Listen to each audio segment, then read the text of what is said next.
Brought to you by Penguin.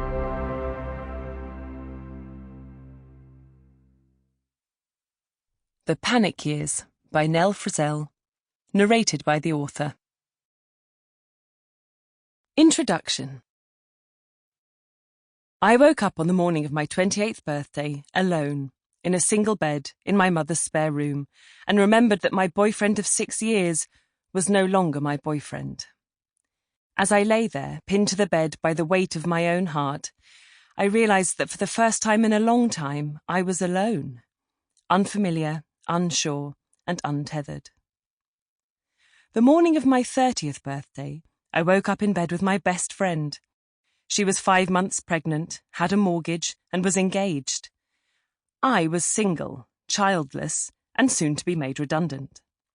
Looking across at her, the bright December sunshine screaming through the window like a fire alarm, it felt like I was standing on a station platform, watching my friend pull out of view.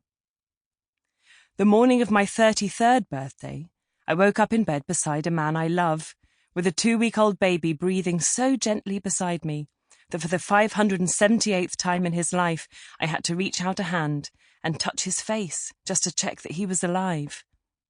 My stomach was wet mud. My eyes were lychees of restless weeping. I hadn't slept for more than 3 straight hours since the last few weeks of my pregnancy.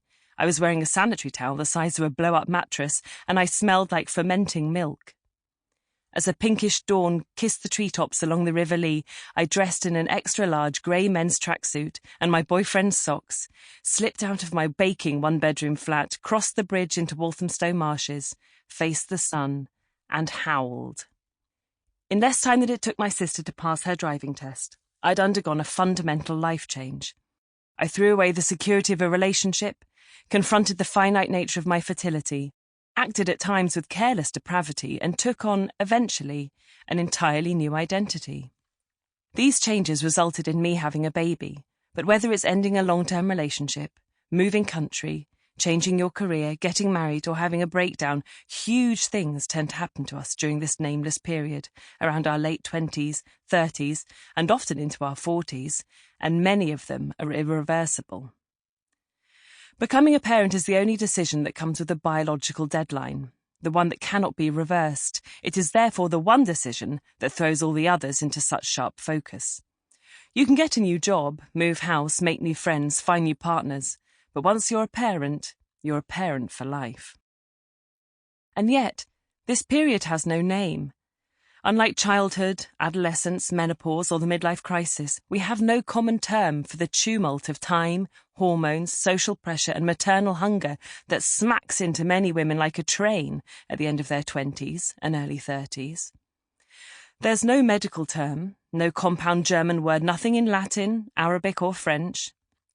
Astrology may refer to the 7-year cycles of the Saturn return, but this nebulous phrase speaks little of the grit and girth, the blood and weeping, the travel and transformation that I've witnessed, both in myself and the people around me.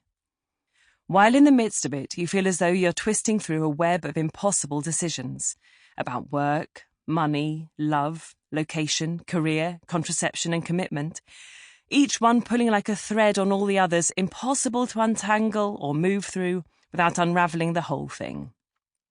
In hindsight, many, if not all of those decisions were rendered so intense by the pulsing, beating, inescapable knowledge that your fertility is finite, that you're running out of eggs, and that one day your body will no longer give you the option to have children.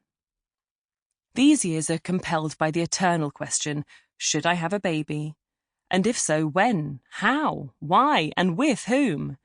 That question then creeps into every area of your life. It is the rat-a-tat of the tracks beneath your feet, the baseline to everything. Whether you want to be a parent or not, as a person in your late 20s and 30s, perhaps even into your 40s, the slow march of unfertilized opportunity brings an urgency to your life that no other period can quite match. You have to decide what you want now before your body takes the choice away from you.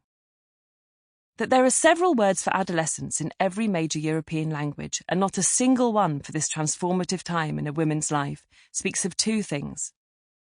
That language often lets us down, and that we've never really taken this period seriously. Too often... Sample complete. Ready to continue?